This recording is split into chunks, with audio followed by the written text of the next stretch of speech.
thank you for joining us for the second installment of the Cannabis Advancement Series. Today we are at Chapman Dickerson. He's the CEO at BASK Fairhaven's medical cannabis dispensary and soon to be Fairhaven's first recreational cannabis facility as well. Dickerson was instrumental in the early growth stages of BASK and has a long history in the cannabis industry, getting his start in Rhode Island's caretaker program before coming to Massachusetts with BASK. Chapman is the first veteran owner-operated dispensary in Massachusetts. Thank you for having us. Appreciate it, Stephen. And I'd like to thank you personally for being the first adopter of the Veteran Care Program, which gives a 40% discount to veterans that have a 100% service-connected disability rating with the Department of Veterans Affairs. It's the least we can do.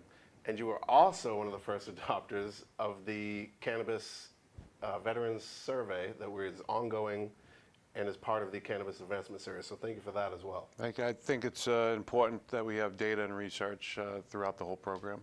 Excellent. So let's get right into strategies for outreach and getting in touch with the veteran community. So I think the first, we like to go to pretty much every event, industry events and non-industry events. We do some of the clinics as well. We go to some of their events. And also we work with the VSO.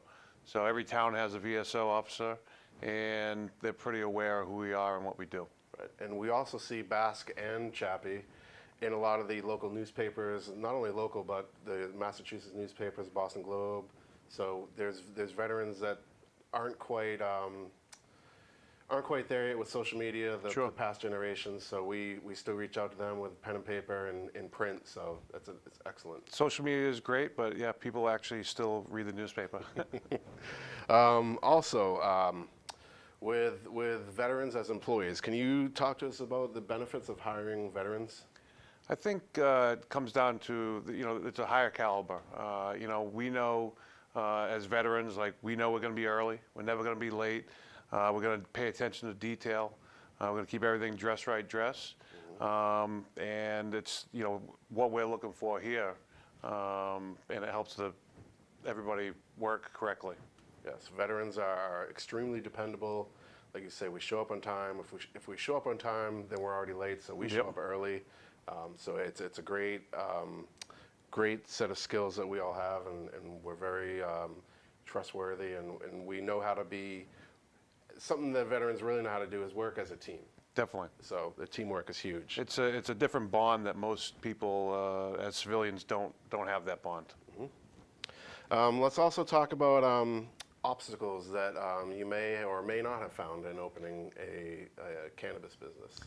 So I think as a veteran-owned business, I think being a veteran has actually helped me with the obstacles. Just the obstacles are from being in the cannabis business. That's the obstacle. And being a veteran has made it easier to approach towns, approach politicians, and really get your foot in the door. And that trust factor, that first handshake, it makes everybody a lot more comfortable. So I would actually say, being a veteran helps a lot in this project. Yep. And definitely. Excellent. And then also let's advice that you can give to veterans looking to start their own business, some hurdles they may have to overcome, some obstacles. So I think you're going to get no quite a bit.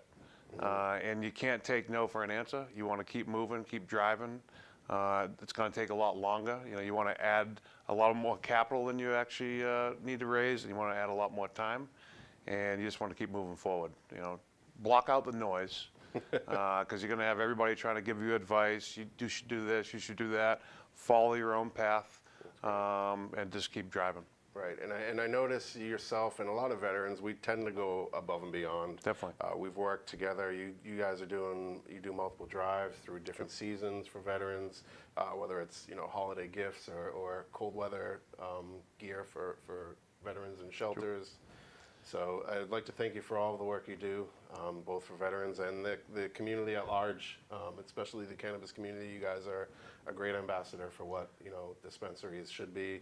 Lots of great products, lots of great people that you have working here. So thank you very much. You got it. No, I think it's important to give back. We have a platform here where we can reach a lot of people, and it's important to put yourself in the back seat and put the platform ahead of everybody. So I'm Stephen Mandile. This is Chapman Dickerson. Thank you for joining us and enjoy the show.